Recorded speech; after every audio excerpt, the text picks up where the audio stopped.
사회적 거리두기 3단계 격상이 필요하다. 상당수 방역 전문가들의 일관된 주장입니다. 최근 경제냐 방역냐를 놓고 갑로늘방이 벌어지고 있습니다. 방역에 성공하면 경제는 2차 재난지원금과 4차 추경으로 어느 정도 소생이 가능하지만 실패하면 경제도 시민 안전도 백약이 무효하다는 겁니다. 경제냐 방역냐를 놓고 주저하다 소중한 기회를 날린 수많은 각국 정부의 실패에서 배워야 합니다. 지금이야말로 K-방역의 리더십을 보여줄 때입니다. 오늘의 킹슈맨 시작합니다.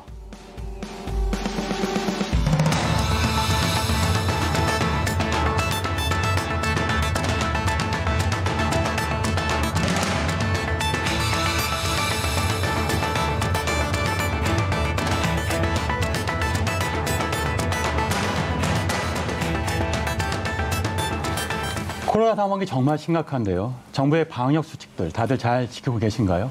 제 경우에는 3단계 같은 2단계였던 것 같습니다. 집에만 있었다는 얘기 같은데요. 여러분들은 어떠셨나요? 네, 저는 지금도 굉장히 어색합니다. 마스크를 안 쓰고 있어서. 그 정도로 지금 마스크 쓰기를 생활하고 있고 혼자 운전할 때도 제가 이 마스크를 쓰고 운전을 하게 되더라고요. 이게 벗는 게 익숙하지가 않아서. 왜냐면 옆자리에 너무 다른 사람들을 바꿔서 태우니까. 가짜 뉴스입니다. 오해의 소지가 있는 발언을. 가짜 뉴스입니다. 주로 오창석 의원이 타고 있습니다. 그 정도로 지금 마스크를 신경 써서 계속 쓰고 있으려고 노력을 하는 것 같습니다. 근데 오창석 의원의 하루 킹슈맨 특집으로 편성하면 좋겠어요. 왜요? 뭐 특별히 궁금하신 이유가? 많아요, 궁금한 게. 옆자리에 누구를 태우는지부터 시작해서. 혼자 오시면 제가 혼자 꼭 말씀드리도록 하고 저는 보통 집에 그냥 잡니다. 어쨌든 시청자 여러분들이 궁금해하시는 내용으로 살펴보도록 할 텐데 오창석 의원 궁금하실지 모르겠네요. 어쨌든 잠시 뒤에 심각한 코로나 상황을 투광스에서 더 자세하게 살펴보기로 하고요. 첫 순서는 강재원 의원이 전해줄 인물 킹 시간입니다. 네. 지난 주말 사이에 정말 다양한 인물들이 화제에 올랐었는데요. 그중에 우리 킹슈맨 요원들이 엄선한 인물들로만 소개해드립니다. 자, 한번 보실까요? 바로 이분들입니다.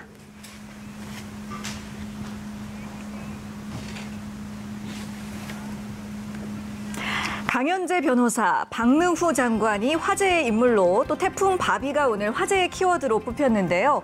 그 이유에 대해서 차례로 알아보도록 하겠습니다. 네, 첫 번째 화제의 인물 강현재 변호사인데요. 화면으로 먼저 만나보시죠. 정부가 하는 것은 기만질이고 조작질이고 거짓 발표이고 거짓 선동이고 거짓 협박입니다. 그리고 지금 저희가 말하는 것은 과학입니다. 네, 이 강현재 변호사는 전광훈 목사를 옹호하는 발언을 하면서 사랑제일교회의 이 소위 스피커 역할을 하고 있는 인물입니다. 방역당국의 진단검사 명령 또 자가격리 조치가 위법이라는 논리를 펴면서 교인과 방문자 명단을 이미 방역당국에 제출했는데도 불구하고 당국이 마치 이 교회가 제대로 협조를 하지 않은 것처럼 여론전을 편다. 뭐 이런 거센 비판을 가하기도 했는데요. MC장원, M요원이 추가 설명해 주시죠. 네, 대구 출신인 이 강현재 변호사는 2005년 사법연수원 34기를 수료한 뒤에 변호사로 활동을 하면서 한때 안철수 키즈라고 불리기도 했었습니다. 이 전광훈 목사와는 아주 특별한 인연이 있어 보이는데요. 작년 12월 18일에 유튜브에 올라온 전광훈 목사의 이 설교 영상을 찾아보면 전광훈 목사가 30대, 40대를 사탄으로부터 구출하려고 한다. 그러기 위해서 내가 특별하게 영입한 인재가 있다, 최고의 선수가 있다라고 하면서 소개한 사람이 바로 이 강현재 변호사였습니다. 그러면서 자, 오늘부터 내 딸내미 하기로 했다라고 부연 설명을 하기도 했는데요. 안철수 퀴즈에서 이 정광훈 퀴즈로 입양이 되는 순간이었네요. 자, 그 이후에 이 강현재 변호사는 요즘 여러 가지 이유로 아버지 같은 분, 나를 이끌어 주실 분이 필요하다라고 열심히 기도를 했는데 기적처럼 하나님께서 아버님 같은 정광훈 목사를 내려주셔서 내가 지금 태어나서 처음으로 기쁨과 설렘을 느끼면서 말씀을 듣고 있다. 이런 이야기를 영상 속에서 하기도 했습니다. 네. 그 뭐 아버지와 딸을 하기로 했다니까 네. 어찌 보면 뭐 훈훈하다고 해야 되는지 잘 모르겠습니다만 정광훈 목사가 그 본인 따님만 좀 아끼지 마시고 우리 국민들도 좀 생각을 해주셨으면 하는 말씀을 드리고 사실 싶네요. 방역당국 입장에서 보면 굉장히 최악의 조합이라고 할 수 있겠는데요. 그렇습니다. 신도들 입장에서 방역당국의 정당한 법 집행을 종교적인 이유로 또는 심지어 법리적인 이유로 반박할 수 있는 인물 두 사람이 결합돼 있다는 것 매우 위험한 상황이 아닌가 싶기도 합니다. 하지만 과학은 아닌 것 같습니다. 네. 자, 두 번째 화제의 인물로 넘어가겠습니다. 바로 박능후 보건복지부 장관인데요. 요즘 뉴스만 틀면 여기저기 등장하는 아주 그 수도꼭지 같은 인물이기도 하죠. 박능후 보건복지부 장관이 지난 22일 정부 서울청사에서 코로나19 위기 및 의사단체 집단휴진 관련 대국민 담화문을 발표했는데요. 잠시 화면으로 확인하고 오시죠.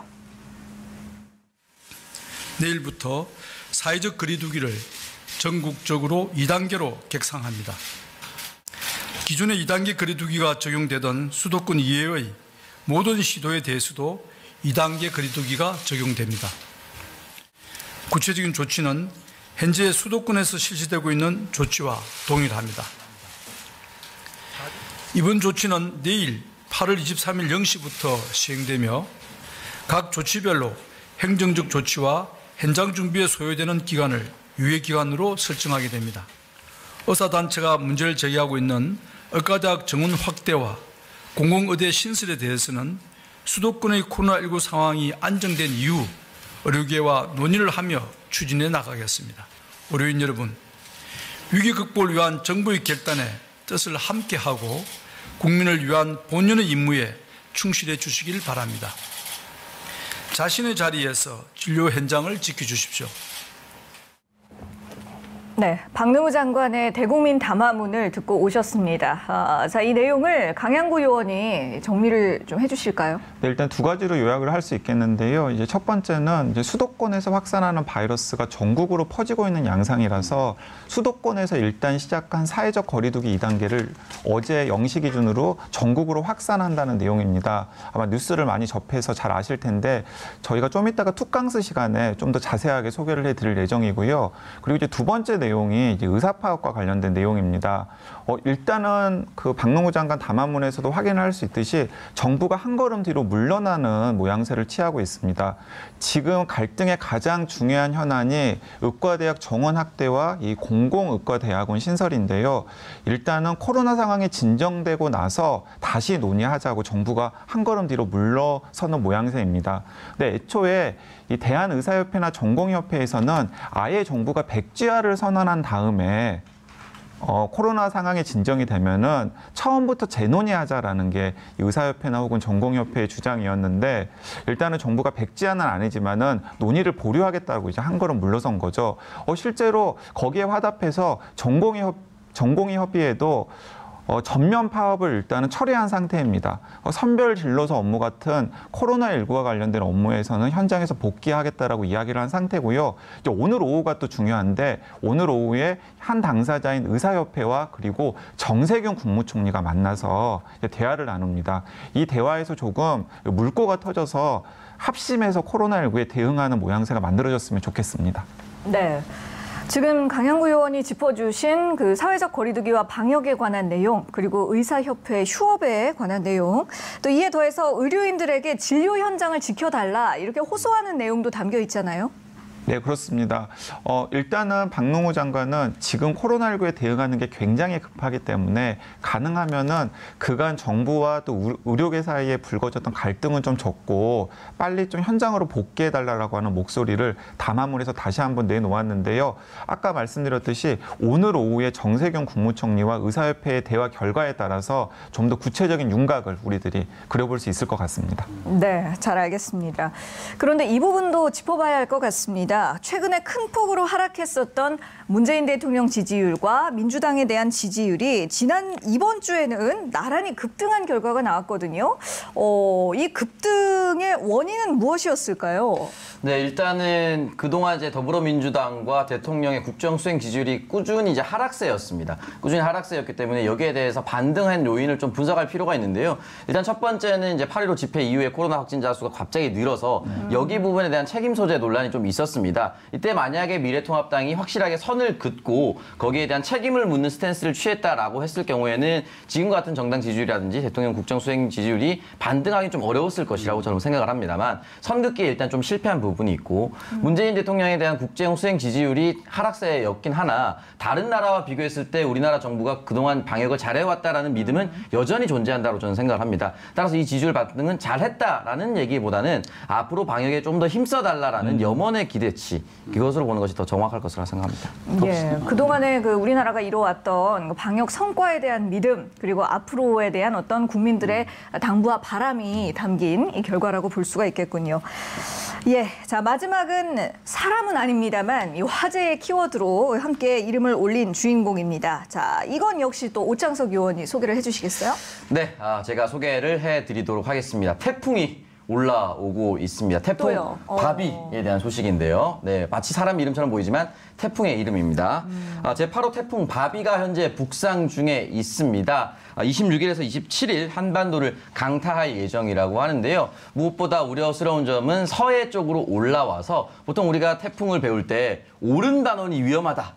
이런 이야기를 하지 않습니까? 지금 서해 쪽으로 올라오기 때문에 딱 오른 반원이 한반도 전역권에 지금 영향을 줄 예정입니다. 이렇기 때문에 당초보다 훨씬 더 강한 태풍으로 예상이 되고 있는데요. 바람은 거세질 것인데 과연 비도 많이 동반할 것인가? 이런 부분은 좀 더 지켜봐야 될 텐데 좀 비 피해나 이런 부분에 있어서 지금 가뜩이나 수해를 복구를 하고 있는 와중에 좀 비 피해가 좀 더 없었으면 좋겠다는 간절한 바람을 좀 담아봅니다.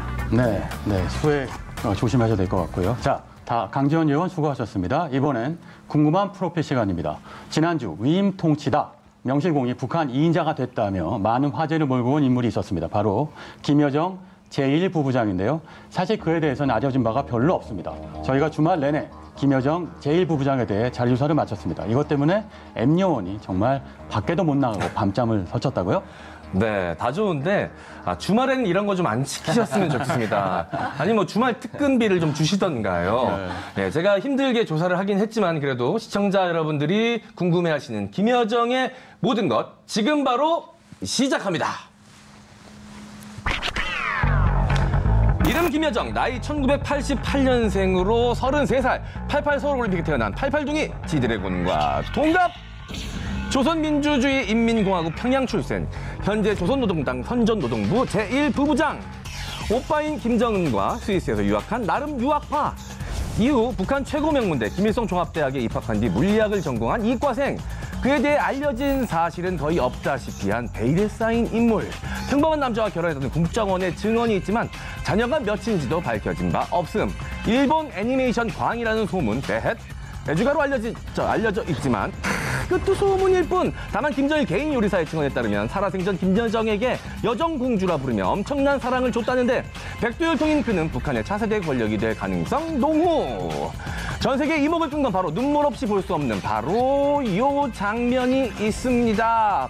문재인 대통령과 악수하는 장면 전파를 타면서 이락 세계적인 정치 스타로 발돋움, 남북 정상회담 프로 참석로로 이름을 높였지만 만난 족족 문 대통령과 흐뭇한 모습을 보여줬지만 올해 들어 상황은 대반전. 문 대통령 담화 역겹다 꼴분견 등 막말을 쏟아내는 등 급변한 태도로 엄청난 파장을 일으킨 당사자. 충격적 사실 김정은 건강설, 통치 스트레스, 뒷말 무성한 가운데 대남대미 전략을 총괄하며 북한 주름 잡는 주요 인물로 떠오른 북한 2인자. 이상 미스테리한 김여정의 궁금한 프로필이었습니다. 네, 정말 고생하셨습니다. 주말을 정말 열심히 사용하셨던 것 같은데요. 네. 김여정이라는 인물, 알려진 건 거의 없지만 베일에 쌓여있는 권력자의 전형적인 모습을 보여주고 있죠. 고생하셨는데. 자, 그러면 우리 킹시맨 요원들은 김여정 제1부부장에 대해서 어떻게 평가하고 계시는지 한번 들어보죠. 오창석 요원. 네, 일단은 남한에도 대북 전문가가 필요하듯이 북한에도 대남 전문가가 저는 필요할 거라고 저는 생각이 드는데요. 일단은 김여정 부부장 같은 경우는 굉장히 특이한 사안이 하나 있습니다. 김일성, 김정일, 김정은으로 이어진 이 직계, 백두혈통의 직계 혈통들 중에 유일하게 방남했다라는 것이 특별한 포인트라고 할 수가 있겠죠. 그동안 고위공직자가 북한에서 이제 탈북을 해서 귀순하는 경우가 있었는데 백두혈통이 국가 대 국가의 행사로 방남을 직접 해서 평창 동계올림픽이라는 국제대회에 참석했다는 것은 굉장히 이례적인 일입니다. 그리고 김여정 부부장 같은 경우는 대통령의 전용 KTX죠. 트레인1에 직접 또 탑승해서 한국의 철도의 우수성도 또 알게 됐고 또 김정은 위원장이 남북 정상회담을 할 때 북한은 도로 사정이 좋지 않다라고 직접 밝히기도 했습니다. 도로 사정도 좋지 않고 철도 사정도 좋지 않은데 이런 부분에 있어서 직접 경험해본 유일한 사람이다라고 볼 수가 있고 이 부분을 직보할 수 있겠죠. 김정은 위원장에게 남한의 현실이 실제로 이랬고 이건 배워갔으면 좋겠다라는 얘기를 할 수 있다는 점에서 중요한 전문가라고 할 수가 있고 현재까지도 북한과 중국의 이 순망치 않은 외교적 관계가 유지되고 있다면 가장 대외적인 변수가 큰 곳이 바로 미국과 남한입니다. 그렇다면 대남과 대미를 맡겼다는 것 자체가 김정은 위원장의 신임을 적어도 가장 크게 받고 있다. 이런 것까지도 유추해 볼 수가 있습니다.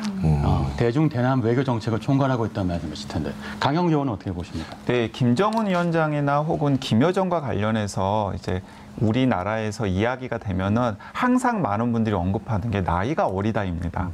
네, 김여정 같은 경우에도 나이가 88년생 33이니까 우리나라 기준으로 놓고 보면 한참 사회생활을 막 시작할 때잖아요. 저도 놀랐어요. 네, 보고. 이제가 사회생활을 시작하는 풋내기가 어떻게 북한의 2인자가 되고 북한의 그런 기라성 같은 권력을 쥐락펴락할 수 있을 것인가. 근데 이 대목에서 저는 우리 같이 한번 시청자들과 생각해보고 싶은 대목이 있습니다. 예를 들어 제가 다른 요원님들한테도 물어보고 싶은데 일단 국장님한테 물어볼게요. 그 안중근 의사가 1909년에 이토 히로부미를 암살할 때 나이가 몇 살이었을 것 같습니까? 20대 아닌가요? 네, 30살입니다. 만 30살이었고요. 그리고 청산리 대첩의 김좌진 장군. 네, 김좌진 장군이 청산리 대첩이 1920년이었는데 그때 김좌진 장군 나이가 몇 살이었는지 혹시 아세요? 강지원 요원? 뭐 30대 초반이었을까요? 30대 초반 맞습니다. 31살. 네, 31살. 그리고 윤봉길 의사가 그 의거를 할 때 나이가 몇 살이었을까요? 1932년이었는데. 네. 물어보시는 의도가 계속 생각보다 어릴 것 같으니까 저희 물어보시는 거잖아요. 그러니까 자꾸 저희가 그걸 좀 깎아서 이야기합니다. 그래서 그냥 이야기하자면 30대 중반은 되시지 않았을까 그때 당시에. 24살. 24살. 자, 그리고 김여정 그리고 김정은 위원장의 할아버지인 김일성이 전 북한 주석이 보천보 사건으로 항일 투쟁으로 유명해졌잖아요. 그때 나이가 몇 살이었을까요? 27살. 26살. 네, 그때 만 26살이었습니다. 비슷하게 맞추셨어요? 그러니까 제가 이제 이 독립운동가들의 나이를 쭉 열거를 한 것은 뭐냐면 지금 우리 기준으로 보면은 30살의 풋내기지만은 전혀 다른 맥락, 전혀 다른 문화에서는 사실은 나이가 별로 중요하지 않은 것일 수도 있다라는 것입니다. 나이는 숫자에 불과하다. 그러니까 어렸을 때부터 지도자 수련을 받아왔고 북한의 모든 권력이 집중되어 있던 김정은이나 혹은 김여정에 대해서 평가를 할 때도 우리식의 기준을 들이대고 평가를 해서는 안 된다라는 이야기를 한번 해보고 싶었습니다. 북한의 기준으로 북한을 분석해야 된다는 말씀이실 텐데, 자, 최근 국정원이 김여정에 대해 언급해서 이슈가 됐습니다. 관련 내용을 하태경 의원의 목소리로 직접 들어보시죠. 위임 통치란 말이 참 오늘 위임 통치. 김여정이 이제 국정 전반에 있어서 위임 통치 하고 있다. 대미 대남 문제는 김여정이 총괄, 그리고 경제 분야는 박봉주랑 거기가 총괄, 군사 분야는 최부희랑 이병철이 총괄. 그 모든 거를 다 중간에 김여정이가 있는 것이 아니고. 김병기 더불어민주당 의원의 말을 들어보면 김여정이 대미 대남 부문을 맡는 것 총괄하고 다른 권한에 대해서는 다 김여정이 있다는 건 아니다라는 분석을 할 수도 있겠는데요. 오창석 의원? 네, 일단은 김병기 의원이 앞서 설명했었던 경제 총괄은 누구에게 맡기고 이런 부분을 봤을 때는 북한이 생각보다 이제 전문가로 집단을 나누고 있다. 이렇게 또 판단을 할 수가 있습니다. 일단 자세한 내용은 이제 그림과 함께 설명을 드릴 텐데요. 일단 혼자서 하는 것이 아닙니다. 경제 분야 같은 경우는 박봉주라는 이름이 등장했는데 사실 박봉주라는 이름은 계속해서 등장했었던 사람입니다. 박봉주를 어디에 좀 비유하고 싶냐면 예전에 영화 공작이라는 영화가 있습니다. 이성민 씨가 황정민 씨와 만나서 이제 협상을 하거든요. 그러면서 나중에 황정민 씨가 이제 흔히 말하는 요원인 걸 알고 이성민 씨가 잡혀가는데 그때 그렇게 얘기를 합니다. 북한 내에서 자본주의 경제를 알고 있는 사람 나밖에 없으니 큰 문제는 없을 것이다. 그 대표적인 인물이 바로 박봉주입니다. 2003년 김정일이 있을 때부터 총리직을 수행을 했었고 북한 내에 총리직을 가장 오래 했었던 최장기 총리입니다. 근데 그 요인이 무엇이냐? 바로 경제통이기 때문입니다. 그렇기 때문에 이 사람에게 다시 한 번 더 실질적인 권한을 줬다라고 볼 수가 있는 것이고 이렇게 세분화되고 있는 과정 중에 있다라고 볼 수가 있습니다. 어쨌든 북한은 중국식 경제 발전을 원하고 있잖아요. 그러니까 시장 경제는 알고 있지만 체제를 유지하는 것. 그곳에 전문가가 따로 있다는 얘기 같습니다. 자, 그렇다면 김정은이 김여정에게 일부 이익 통치를 맡긴 이유는 무엇일까요? 네, 그렇습니다. 방금 이제 중국을 북한이 따라가고 있다라고 말씀을 드렸는데요. 저는 경제 모델뿐만 아니라 정치 모델도 중장기적으로는 중국을 따라가고 있는 것이 아닌가 하는 생각이 듭니다. 중국의 정치 모델이 상대적으로 안정적인 것은 집단 지도 체제이기 때문이거든요. 그래서 김정은 같은 경우에는 집권 이후에 계속해서 북한이 이상한 나라가 아니라 정상 국가라는 것을 강조해 왔고요. 그 연장선상에서 권력이 김정은이라고 하는 한 사람에게 집중되어 있는 것이 아니라 여러 사람에게 같이 나누어서 함께 통치를 하고 있는 정상 국가다라는 것을 계속해서 보여주고 있고 그 연장선상에서 이번과 같은 조치를 한 것이 아닐까라고 생각을 해볼 수 있겠습니다. 또 하나는 권한을 위임이라는 측면도 있지만 책임 회피, 책임의 나눔 이런 측면도 있어 보이기도 합니다. 사실은 그게 또 국정 운영에 있어서는 약간 안정감을 도모할 수 있는 수단이기도 하죠. 모든 것을 김정은이 다 감당을 하면 공뿐만 아니라 과까지 다 가져가야 되는데 적절하게 권한을 분배하면 공도 나눠지지만은 과가 생겼을 때도 책임을 물을 대상이 생기는 것이니까요. 맞습니다. 자, 끝으로 김여정 제1부부장, 북한 내에서도 신망이 두텁고 주민들 사이에서 영향력도 크다던데 앞으로 어떤 행보를 보일까요? 일부 위임 통제 구체적인 내용이 뭘지 오창석 의원이 정리해 주시죠. 네, 일단은 현재 북한 내부에서 군과 당이 양대축이라고 한다면 군의 힘은 점점 더 빠져가고 있고 당의 중심으로 돌아가고 있다 이렇게 얘기를 하고 있습니다. 그 당의 중심에 아마 김여정이 올라설 저는 가능성이 있고 실질적으로 당의 직책도 다시 받았습니다. 그렇기 때문에 당 중심으로 돌아가는 국가 운영 전반을 관리할 것처럼 보이고 지금처럼 말씀드렸다시피 박봉주는 예전에 북한 역사를 함께 해온 사람이기 때문에 당에 대한 충성도도 높으면서 흔히 말하는 테크노크라트로서 역량도 있거든요. 그런 사람들을 김여정이 앞으로 발굴을 해서 올라갈 것인데 근데 영향력은 한계가 분명히 있을 거라고 봅니다. 북한의 최고 영도자는 분명히 김정은 한 사람으로 남아야 되기 때문에 영향력이 올라간 건 한계가 있되 능력을 최대치로 끌어올리는 이런 방향으로 나아갈 가능성이 높다고 봅니다. 알겠습니다. 강양구 의원 분석 있으십니까? 네, 저도 같은 생각이고요. 앞으로 김여정의 행보가 어떻게 되는지에 따라서 북미 관계 그리고 또 남북 관계가 굉장히 요동칠 가능성이 크기 때문에 계속해서 우리가 좀 예의주시해야 될 인물이라는 생각이 듭니다. 남북 관계 그리고 동북아 관계 그리고 한중 관계에서 김여정은 중요한 변수가 된 건 분명해 보입니다. 그만큼 베일에 쌓여 있는 인물이기도 하겠고요. 자, 여러분은 지금 고품격 시사 모닝쇼 킹슈맨과 함께하고 있습니다. 네, 이번 순서는 오창석 MC 장원의 티키타카 뉴스입니다. 말로 하는 핑퐁 게임. 오늘의 주제는 뭡니까, 오창석 의원? 네, 오늘도 어김없이 저에게 다 줬습니다. 최첨단 비디오 월 여기로 함께 확인해 보겠습니다. 공개하겠습니다. 빠밤. 네, 나왔습니다. 아직도 이 음영 효과를 안 주시는군요. 지난주에 제가 할 때도 이 빠밤 안 주셔서 제가 했거든요. 네, 소심하게 내뱉었는데 나올 줄 알고 앞으로 더 크게 하겠습니다. 네. 일단은 한여름 공포 영화보다 더 우금저리게 하는 괴담이 카톡방을 통해서 돌고 있다고 합니다. 무차별적으로 확인되지도 않은 이런 팩트 체크도 되지 않는 내용들이 돌고 있다라고 하는데요. 킹슈맨 티키타카 뉴스에서 이 다뤄볼 주제는 바로 2020 카톡방 괴담 코로나 가짜 뉴스입니다.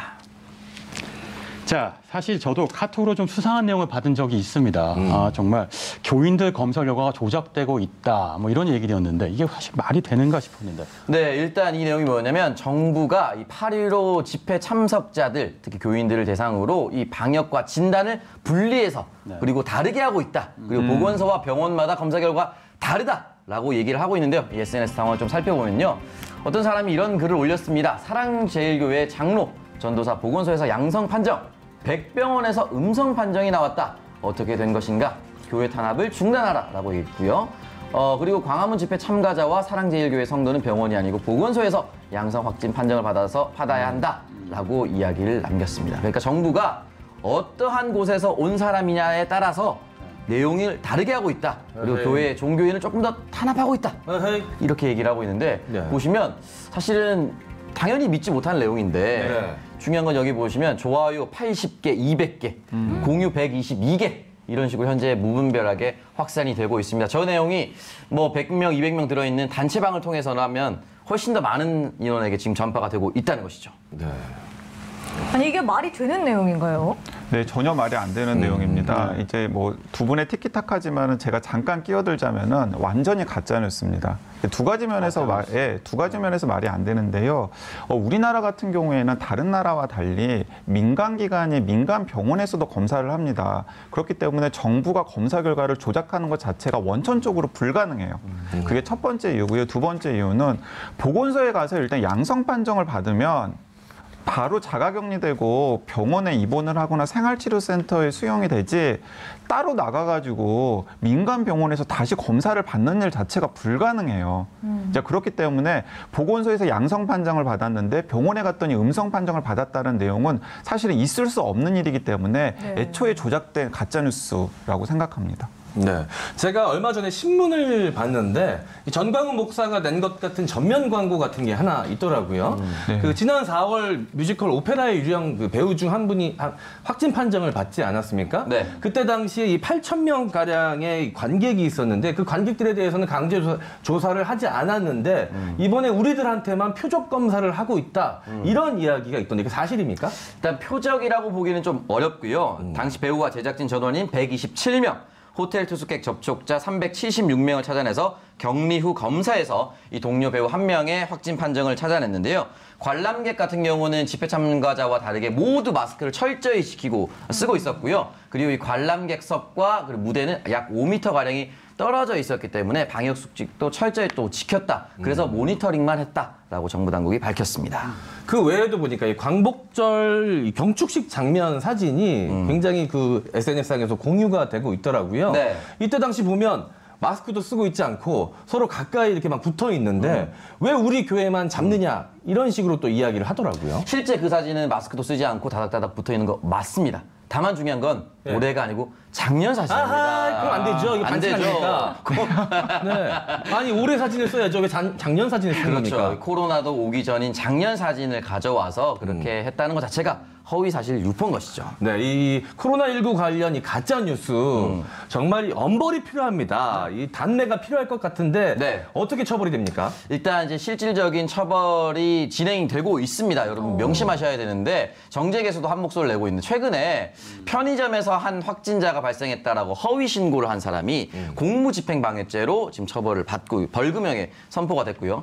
부산의 한 시장에 확진자가 다녀갔다. 라는 허위 사실을 유포한 사람이 또 있었습니다. 이 사람은 업무방해죄로 또 벌금을 받게 됐고요. 지금 정청래 의원이라든지 이원욱 의원이라든지 오영환 의원 같은 경우는 이 사실은 감염병이 돌면 자신들이 건강을 생각해서 안 갔어요.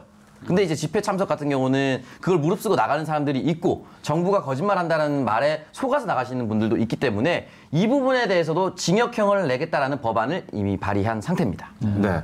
가짜 뉴스를 어디선가 접했다. 네. 그럼 어떻게 행동을 해야 됩니까, 오창석 의원? 네, 일단 이 부분 가짜뉴스 반드시 잡아내야겠죠. 그 일부 지자체 그리고 경찰 등의 공공기관 사이트에서 이 부분을 신고할 수가 있고요. 일단 공식 사이트는 코로나 바이러스 감염증 19 정식 홈페이지를 이용하시면 됩니다. 네, 이 가짜 뉴스들 보면 주로 이제 잘못된 자료, 출처가 잘못된 자료들을 써서 이렇게 좀 가짜 뉴스를 퍼뜨리는 경우가 많더라고요. 특히 사진들 같은 경우 요즘 사진이 아닌데 쓰는 경우가 많습니다. 이 소개팅을 나가더라도 작년 사진, 재작년 사진 쓰면 이게 기분 나쁘거든요. 많이 다를 수 있거든요. 소개팅만 해도. 그런데 이 코로나19 관련 소식을 이야기하면서 이 잘못된 사진 쓰는 거 정말 화가 납니다. 네, 예. 엄벌해야겠죠. 네. 자, 이어서 유튜브 실시간 댓글창이 지금 현재 뜨겁다고 합니다. 자, 소식 좀 전해드리고 넘어가도록 하겠습니다. 어떤 댓글들이 올라왔는지 말씀을 좀 드리자면, 자, 보면 볼수록 보게 되는 볼매 킹슈맨이라는 댓글이 올라와 있습니다. 이 볼매가 볼수록 매력이라는 뜻도 있지만 볼수록 매를 부른다라는 뜻도 있거든요. 자, 이게 어떻게 해석될지는 저희한테 달려있는 겁니다. 사랑은 사랑의 매겠죠. 네. 아, 볼수록 매력이 될 수 있도록 저희가 계속해서 지속적으로 노력을 좀 해야 됩니다. 자, 그리고 가짜뉴스 아웃 우주 밖으로 나가버렸! 이런 댓글도 있었고요. 자, 김여정 정보 흥미로웠어요. 미스테리한 여자라는 댓글도 보이네요. 네, 지금까지 MC 장원, 오창석의 티키타카 뉴스였습니다.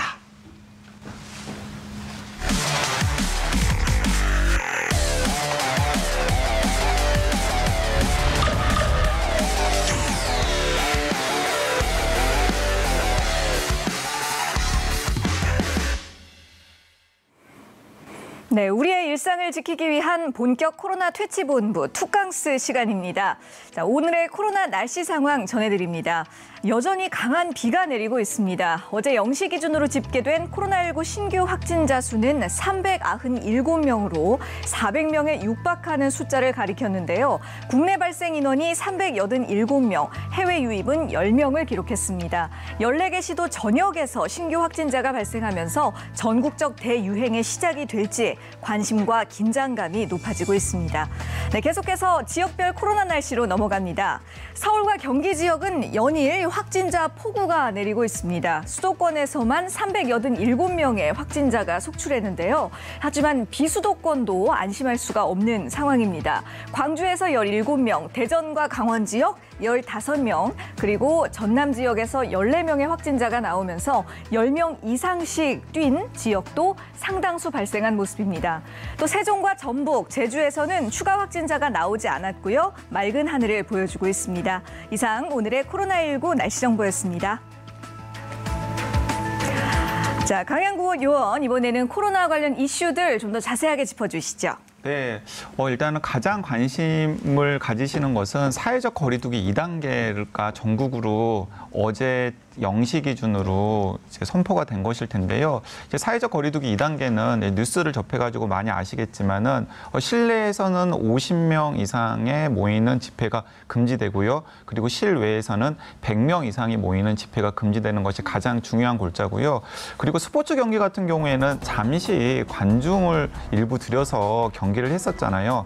다시 무관중 경기로 돌아갑니다. 네, 그리고 초, 중, 고등학교 등교는 사회적 거리두기 2단계에서도 할 수는 있습니다. 그런데 학교별로 정원을 3분의 2 혹은 3분의 1 이하만 등교시키는 것이 사회적 거리두기 2단계 중요한 골자고요. 그리고 재택근무 같은 경우에는 공공기관 같은 경우에는 재택근무 한 절반 정도는 재택근무를 하도록 권장이 되는 것이고, 그리고 민간 기업들 같은 경우에도 가능하면은 좀 재택근무를 하라고 권장하는 것이 사회적 거리두기 2단계의 중요한 내용입니다.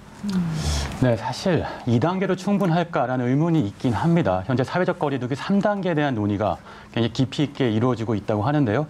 이 3단계 조건이 무엇이 있는지 좀 설명해 주시죠. 네, 3단계 조건을 사실 지금 거의 다 충족을 한 상태입니다. 거의 다. 왜냐하면은 일단은 하루 확진 환자 숫자가 100명 이상 증가할 때, 근데 지금 100명이 아니라 수백 명 이상씩 증가하는 날들이 계속되고 있잖아요. 그렇죠. 네. 그러니까 그것도 충족이 되었고요. 그리고 우리가 흔히 깜깜이 환자라 그러죠. 감염 경로를 모르는 환자의 비율이 급속하게 늘어날 때, 그런데 불과 2주 전에 8% 정도였던 깜깜이 환자의 비율이 지금은 20% 가까이 됩니다. 네. 그러니까 하루에 5명이 확진이 되면 그중에 1명은 감염 경로를 모르는 깜깜이 환자라는 거죠.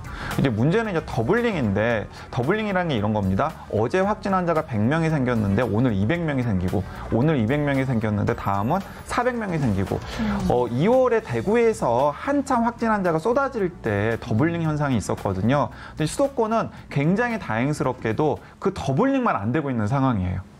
이제 계속해서 지금 우상향으로 확진 환자 숫자들이 늘어나고는 있습니다만은 더블링은 아니거든요. 그런데 더블링이 될 수도 있는 상황입니다. 그래서 많은 방역 전문가들은 더 늦기 전에 사회적 거리두기 3단계로 한 2, 3주 바짝 조여서 다시 좀 확진 환자 숫자를 줄이고 나서 그때 위험도를 다시 평가하자라는 게 방역 전문가들의 의견인데, 이게 3단계가 만만치 않기 때문에 지금 정부의 최고 의사결정권자, 예를 들면 정세균 국무총리 같은 분들이 주저주저 하고 있는 상황입니다. 네, 올해 상반기 한국 경제 상황을 보면 미국이나 유럽, 일본 등 다른 나라와 비교해 봤을 때 나쁘지 않았다는 평이 많았습니다. 그런데 이것 역시도 방역 효과 때문이라고요? 네, 이제 이 대목이 저는 강조를 하고 싶은데, 그러니까 투캉스 시청자가 아니라면은 이웃들과 대화를 나눌 때, 혹은 동료들과 대화를 나눌 때 이렇게 자신 있게 좀 이야기를 해주시면 좋겠습니다. 방역이란 경제가 흔히 대립된다라고 생각하는 경우가 많고, 그걸 부추기는 언론들이 많습니다. 그래서 방역에 신경 쓰면 경제를 포기하는 것이고, 경제에 신경을 쓰면 방역을 포기하는 것이다라고 싸움을 부추기는 경우가 많은데요. 네. 사실은 이게 대립되는 것이 아니다라는 증거가 바로 우리나라 상반기 경제 상황입니다. 우리나라는 2월, 3월에 다른 나라와 비교했을 때 방역을 굉장히 잘했습니다. 그 방역을 굉장히 잘했기 때문에 다른 유럽이나 미국에서 했던 봉쇄 조치를 할 필요가 없었고요. 그렇기 때문에 그 기회를 타서 경제가 굉장히 다른 나라에 비해서 상대적으로 좋아질 수가 있었던 것이거든요. 그러니까 방역이랑 경제가 대립되는 것이 아니라 방역을 잘하면 경제도 살 수 있다라고 머릿속에 딱 담아두시면 좋겠습니다. 방역이 경제를 살린다는 말씀이네요. 네, 또 경제 한 축으로 볼 수가 있는 게 주식 시장인데 네. 사실은 우리나라뿐만이 아니라 전 세계가 3월에 주식 급락을 하지 않았습니까? 그렇죠. 과연 이 부분이 지금 이제 코스피 2000을 돌파하면서 이게 동학 개미들이 다 받쳐준 것이다. 뭐 이런 얘기를 하는데, 혹시나 이렇게 방역이나 뭐 3단계 조치나 이런 게 시행이 되면 혹시 또 주식 시장이 또 출렁이지 않을까 이렇게 우려를 하고 있는데, 여기에 대해서 또 어떻게 생각하시는지. 네, 맞습니다. 방역이 안 되면 경제가 폭망할 수 있다라는 이야기 방금 제가 말씀을 드렸는데요. 실제로 주식시장과의 연관관계도 분명히 있으리라고 생각합니다. 3월에 전 세계 주식시장이 이제 폭락을 했던 이유도 당시 코로나19에 대한 공포, 그리고 코로나19 방역 실패에 대한 공포 때문에 주식시장이 폭락한 것 아니겠습니까? 근데 우리나라는 계속해서 잘해왔단 말이에요. 그러다가 지금 만약에 확진 환자 숫자가 급속도로 늘어나게 되면 우리나라 주식시장도 그 영향을 받을 수밖에 없거든요. 네. 그래서 우리나라 주식시장, 이 동학개미들의 피 같은 돈을 지키기 위해서라도 방역을 잘해서 지금 수도권에서 급속도로 번지고 있는 바이러스 확산세를 좀 빨리 멈춰야 된다는 생각이 듭니다. 네. 네, 동학 개미 중 한 명으로서 강력하게 촉구하고 싶습니다. 예, 방역을 좀 확실하게, 좀 더 강력하게 해주셨으면 좋겠습니다. 하지만은 이제 이런 고민은 분명히 있어 보입니다. 왜냐하면 사회적 거리두기 3단계가 만만하지가 않아요. 사회적 거리두기 3단계를 하면은 실내에서도 10명 이상의 모임이 금지되거든요. 그리고 모든 공기업이나 민간기업은 재택근무가 권장이 되고요. 그리고 모든 학교는 사실상 문을 닫아야 됩니다. 네. 원격 수업을 하거나 혹은 휴업을 해야 되고, 이제 이런 조치가 어떤 정도로 생각을 하시면 되냐면 2월, 3월에 대구, 경북 상황이 한참 안 좋았을 때 대구 시민들이 자발적으로 집에 들어가서 나오지를 않았거든요.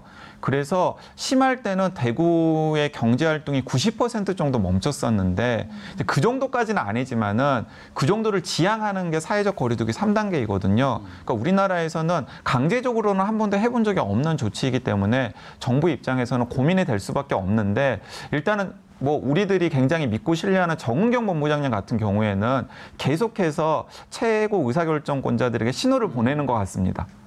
시민들이 자발적으로 사회적 거리두기 3단계 같은 실천을 해주시고, 정부도 좀 사회적 거리두기 3단계로 올려야 되는 거 아닐까요라는 신호를 보내고 계시는 것 같은데, 지금 조만간 결정이 내려지지 않을까 생각이 되는데요. 지켜봐야 될 것 같습니다. 네, 지금까지 투캉스의 코로나 퇴치본부였고요. 강지원 요원과는 여기서 인사드리겠습니다. 네. 자, 계속해서 이어지는 순서는 사회 단면을 깊이 있게 비틀어보는 킹덤 시간입니다.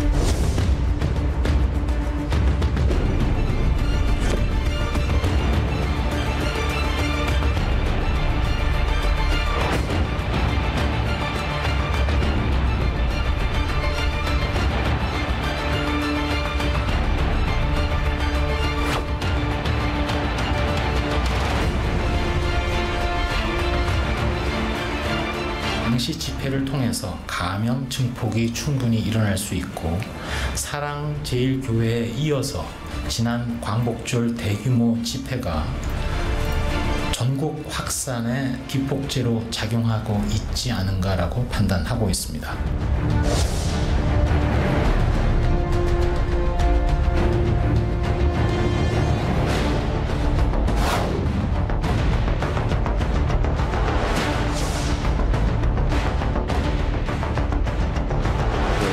스스로가 질병에 대한 전문적 지식을 가질 수 없기 때문에 질병관리본부장의 의견을 청지함으로 해서 국민 불안을 해소할 수 있도록 하자는 겁니다.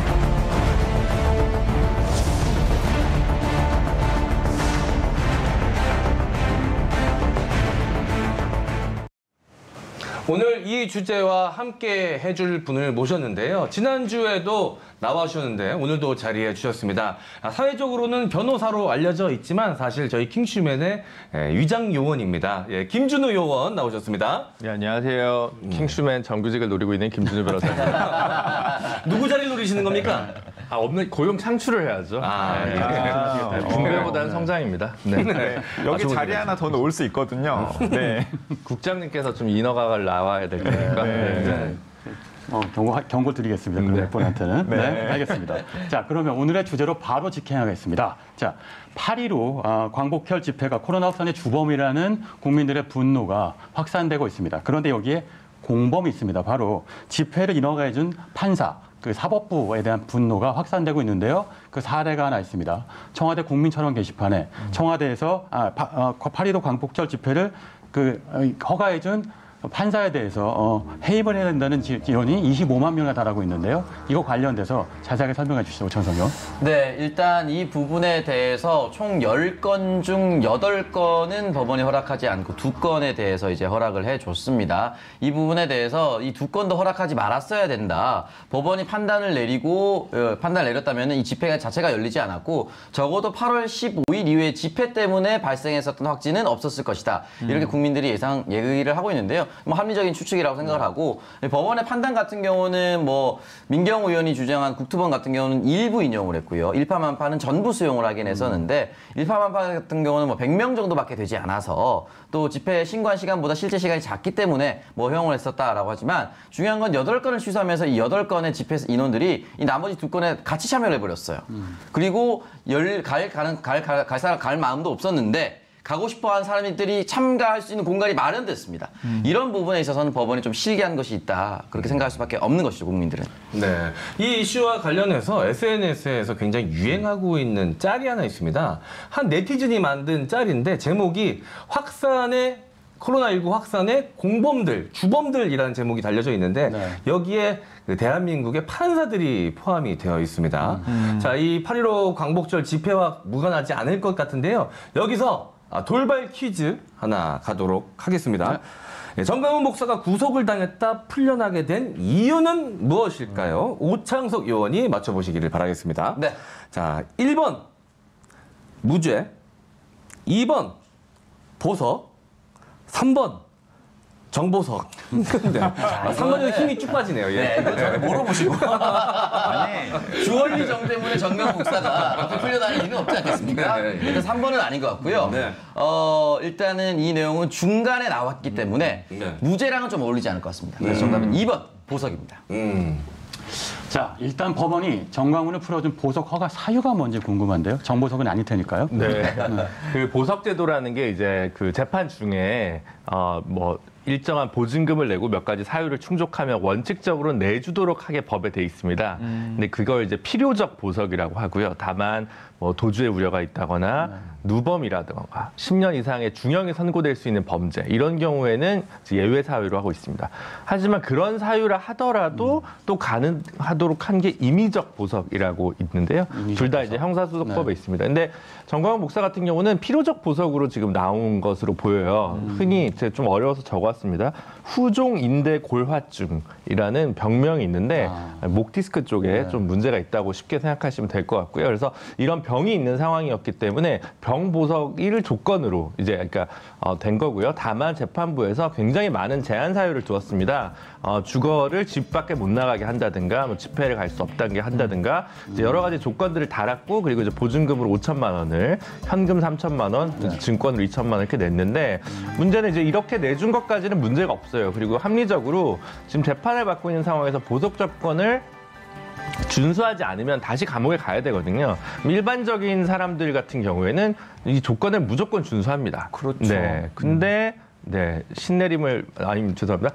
신의 가호를 받으시는 한 분께서는 이걸 좀 현실의 세속의 법을 좀 과도하게 경시한 게 아닌가 싶고요. 이 부분과 관련해서 재판부가 비난을 받은 건 좀 과도하고 법대로 이제 그것을 재판을 한 것이고요. 그 재판의 결과를 준수하지 않은 전광훈 목사가 비난 가능성이 훨씬 높아야 되는 게 아닌가 싶습니다. 네. 보석 관련된 부분도 있습니다만 사법부가 코로나 확산을 공범으로 지킨 다른 이유가 또 있습니다. 바로 가장 중요한 대목 중에 하나인데 광복절 광화문 집회를 허가해 많은 사람들을 모이게 했다라는 그 자체거든요. 어떤 상황이었을까요? 그 이제 10개의 이제 집회 신고가 있었다고 아까 오창석 의원께서 MC 장원님께서 얘기하셨나요? 제가 네. 좀 헷갈려서. 한몸입니다. 네. 아, 그렇군요. 그런데 이제 2개는 해주고 왜 8개는 불허했느냐라고 하는데 행정법원은 여러 부가 있고요. 법관은 헌법상 다 독립적 개체이기 때문에 지금 허가가 난 것은 이제 11부, 행정법원 11부에서 이제 허가를 내준 것이고요. 다른 부에서는 이제 다 불허를 한 겁니다. 11부에서 허가를 낸 사유, 결정문 자체만 보면 논리적으로 군더더기가 없고 흠잡을 데가 없습니다. 네, 솔직히 그렇습니다. 왜냐하면 일괄적으로 아무리 코로나라 하더라도 집회 시위의 자유는 헌법상 보장된 가치이기 때문에 이걸 전부 막을 수는 없어요.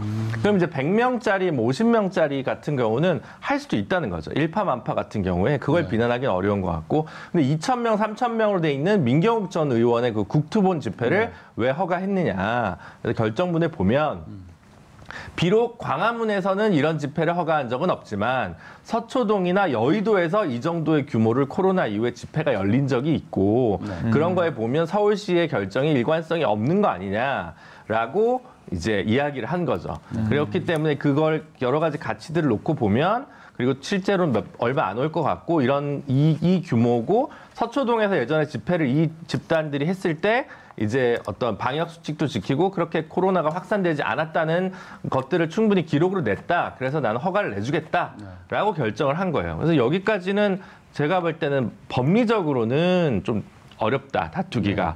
비난하기 어렵다라는 문제는 잘 아시다시피 이 재판부에서 같은 재판부에서 하필 5월 달에 있던 아시아나항공 하청 노동자들의 해고 집회는 100명 수준이었는데 그 집회에 대해서는 불허가를 내놓고는 이 집회에 대해서는 허가를 한 것은 형평성이 없는 거죠. 그렇죠. 법원 내에서 서로 다른 법관들이 다른 의견을 낼 수는 있습니다. 근데 한 명의 법관이 한 부에서 다른 의견을 이렇게 내면 이건 좀 형평성과 어떤 문제점이 있지는 않나 이런 고민이 들 수밖에 없는 거죠. 같은 재판부가 다른 두 가지 집회에 대해서 다른 결정을 내렸으니까요. 이건 형평성 문제가 있을 수밖에 없겠고요.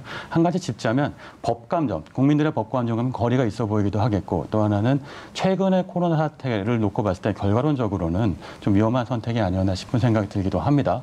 어쨌든 법원의 집회금 행정명령이 관련돼서 서울시가 서울시가 또 다른 입장을 제시했었는데요. 서울시가 지금과 같은 재확산을 우려를 표시하면서 법원에 집회금지 행정명령을 내렸었습니다. 그런데 법원이 왜 서울시한테 이 입장을 들어주지 않았는지 이것도 궁금한 부분입니다. 그러니까 아까 이제 조금 말씀드린 설명에 맞춰서 하는 건데요. 지금 이제 사회적 거리 뭐 2단계, 3단계 이렇게 하더라도 예를 들어 10명 이하, 50명 이하 이렇게 기준이 있지 않습니까? 그러니까 모든 집회를 금지하는 것은 곤란하다는 거죠. 50명, 100명까지는 허용되고 실내에 따라서 다르지 않습니까? 2단계 거리두기. 그럼 그 규모의 집회는 허용해야 되는 거 아니냐라고 충분히 법원 입장에서는 생각할 수 있다는 거죠. 집회라고 해서 특별히 다르냐라는 의견은 충분히 있을 수 있고요. 그래서 이것은 요 규모에서 방역 수칙을 지킨다면 우리는 허가해 주겠다라고 얘기를 했는데 문제는 법안의 허가뿐만 아니라 법안의 허가의 조건들을 이 집회 참석자들이 전혀 준수하지 않았다. 그렇기 때문에 이 법에서는 어느 정도 테두리 안에서 헌법 기본권을 지켜주려고 하였으나 그분들이 그걸 어겼다. 그래서 선을 넘은 사람은 법원이라기보다는 이 집회 참여자, 조직자들이 아닌가 그렇게 생각합니다. 네. 헌법이 보장한 집회를 가능성만으로 제한하는 건 옳지 않다. 실제로 많은 법조계 인사들이 비슷한 얘기를 하긴 합니다. 자, 강영우 의원은 어떻게 생각하시나요? 일단은 뭐 저는 방역을 중요하게 생각하는 사람이니까 이제 방역의 관점에서 보면은 15일 광화문 집회는 굉장히 문제가 많았던 허가된 집회라고 생각을 합니다. 득보다 실이 많다. 네. 그런데 한편으로는 이런 생각도 들어요. 이제 원칙적인 입장에서 보면 이렇게 엄혹한 상황일수록 지킬 건 지켜야 되거든요. 왜냐하면 그게 항상 역풍이 될 수가 있습니다. 예를 들어서 이런 거잖아요. 뭐 국민의 생명과 안전을 위해서 기본권을 제한하겠다. 근데 이 이야기가 문재인 정부가 아니라 예를 들어서 권위주의 정부에서도 충분히 통할 수 있는 이야기가 될 수 있거든요. 그러면은 아니 권위주의 정부에서 통해서는 안 되는 이야기라면은 문재인 정부에서도 사실은 통해서는 안 되는 이야기거든요. 그러니까 이런 맥락에서 보면은 형편이 어렵고 모두가 다 힘들 때일수록 가장 기본적인 헌법의 가치들은 지켜야 되는 것이 마땅하다. 이제 그런 점에서는 방역을 최우선하는 저 입장에서도 집회를 허가한 판사의 판단은 어느 정도는 존중할 만하다. 근데 문제는 뭐냐면은 아까 정확하게 지적을 해주셨듯이 같은 판사가 5월에는 훨씬 더 위험성이 적은 집회를 허가를 불허했단 말이에요. 근데 5월의 상황은 지금보다 사실은 더 나았지 더 나쁜 상황은 아니었단 말이죠. 그 오락가락하는 판단의 기준은 무엇인가? 그리고 판단에게 우리 판사 한 사람에게 우리가 어떤 판단을 맡기는 것은 그 사람이 두루 여러 가지 상황을 판단해서 이제 공익을 위해서 어떤 판단을 할 것을 믿고 맡기는 것인데 그런 면에서 보자면 그 판사는 일관성 있고 그리고 공공의 이익을 생각하는 판단을 내리지 않았던 것이 아닌가 하는 좀 아쉬움도 듭니다. 네. 이래서 사람이 너무 공부만 하면 안 됩니다. 사회적으로 경험을 많이 해야 돼요. 실증적 경험들을. 책상에서 너무 공부만 하면 저 대규모 집회에 나갔을 때 얼마나 이 바이러스가 퍼질 수 있는 환경이 조성이 되는지 이런 거는 경험적으로, 실증적으로 이렇게 느껴야 알 수 있는 것들이거든요. 집회를 안 나가봐서 그렇다? 아니 뭐 그런 것까지는 아니지만 너무 이제 공부만 열심히 하면 약간 이 현실적인 우리 학창 시절에도 공부 잘하고 공부만 하는 친구들이 가끔 논리적으로는 맞지만 정황적으로 맞지 않는 말 할 때 있잖아요. 강양구 의원이 많이 그랬을 것 같고. 공부 잘 못했어요. 법이 현실에 어떻게 적용돼서 세상을 바꿀지를 고려해야 한다는 뜻이겠죠. 자, 어쨌든 이런 가운데 더불어민주당 박주민 의원이 민경욱 전 의원을 고발했다고 밝혔는데 각 입장이 좀 다를 것 같기도 하는데 이럴 경우에 주최 측이 처벌받을 수도 있습니까? 네, 물론 그렇습니다. 근데 이제 그 감염병 예방법으로 위반으로 처벌받을 가능성이나 처벌 수위는 좀 낮다고 보셔야 될 것 같습니다. 왜냐하면 집회 금지 명령이 있었지만 집회를 법원에서 허가해줬죠. 물론 이제 그 인원에 비해서 더 초과했기 때문에 그에 대한 위반은 처벌 대상입니다만 그 자체는 지금 벌금 300만 원 이하 좀 경미한 처벌일 수 있고요. 역학조사를 이제 방해한 혐의가 문제가 될 수 있습니다. 지금 뭐 핸드폰을 무조건 꺼라, 현금을 결제해라 뭐 이런 지침이 나왔다는 정황들이 언론에 보도가 됐었잖아요. 그래서 그런 부분들 관련해서는 2년 이하 징역이나 이렇게 될 수 있을 것 같고요. 오히려 그거보다는 이제 집회 시위에 관한 법률 위반이 제일 문제가 될 것 같습니다. 물론 집회 주최 측에서는 우린 2,000명만 모으려고 했는데 사람들이 2만 명이 몰렸다. 그걸 왜 우리 보고 이제 처벌하느냐 이렇게 얘기할 수 있어요. 근데 그것은 이제 진짜 거짓으로 신고한 것인지 아니면 우발적이었는지 하나 증명이 돼야 될 것이고요. 두 번째는 집회 과정에서 경찰에서 해산 명령을 내렸습니다. 근데 이제 중간에 해산 명령을 불응했었거든요. 해산 명령을 불응한 것에 대해서는 또 별도의 처벌 조항이 있기 때문에 집시법 위반이 될 것이고요. 마지막으로 이제 그 아까 말씀드린 뭐 현금 결제라 핸드폰을 꺼놔라 이런 부분들 관련해서 공무집행 방해가 또 성립할 개연성이 약간 있습니다. 그래서 그런 부분들은 좀 수사에 의해서 좀 밝혀져야 될 부분이고요. 현재 가장 좀 명백한 부분은 아무래도 집회 해산 부분이 아닐까 그렇게 좀 저는 생각합니다. 광장의 자유는 보장돼야 합니다. 하지만 이런 위급 상황에선 제한도 필요하다는 의견이 나오는 가운데 인권 변호사 출신 문재인 대통령이 공권력을 강화하겠다는 의지를 밝혔습니다. 공권력 관의 구체적인 내용 약간만 짧게 답변해 주시죠. 네, 아까 말씀드렸다시피 집회금지 명령이라든가 다양한 행정명령을 지자체나 뭐 질본 보건복지부 장관 등이 할 수가 있습니다. 그래서 그를 이제 제대로 지키지 않았을 경우에 사실 지금 모든 범칙금과 과태료가 나가고 있는 건 아니거든요. 다 일일이 전수조사하기 힘들기 때문에 공권력을 강하게 행사한다는 건 그 규범력을 더 강하게 해서 감시를 더 철저히 하고 고발 혹은 뭐 과태료 벌금을 더 세게 한다 이렇게 볼 수 있을 것이고요. 그리고 이제 조사를 거부하거나 임의동행을 하지 않는 경우에 대해서 강제 진료를 할 수 있는 권한들이 이제 감염병 예방법에 있는데 그런 부분들과 관련해서 좀 더 엄중하게 집행을 하겠다. 그리고 그를 거부한 것에 대한 벌금이나 이런 것들도 좀 세게 구형을 하고 조사를 하겠다라는 것이 현재 정부 입장인 것 같습니다. 네. 오늘은 사법부가 코로나19의 공범으로 떠오른 계기와 법원의 지금과 같은 판결을 내린 이유를 알아봤는데요. 오늘 킹덤 오록은 이렇게 제시해 봅니다. 헌법에 보장된 집회의 자유도 국민의 안전을 위협할 경우 제한할 수 있는 지금은 바야흐로 바이러스의 시대다. 네, 지금까지 킹덤이었고 김준우 변호사와 함께였습니다. 감사합니다. 감사합니다. 저는 문득 이런 생각을 해봅니다. 킹시맨에서 더 이상 코로나 이슈를 다루지 않는 세상이 빨리 왔으면 좋겠다는 말이죠. 매너와 실력을 갖춘 최정의 의원들이 함께하는 본격 캐주얼 시사 액션 킹시맨. 오늘은 여기까지였습니다. 저희는 내일 오전 9시에 다시 찾아오겠습니다.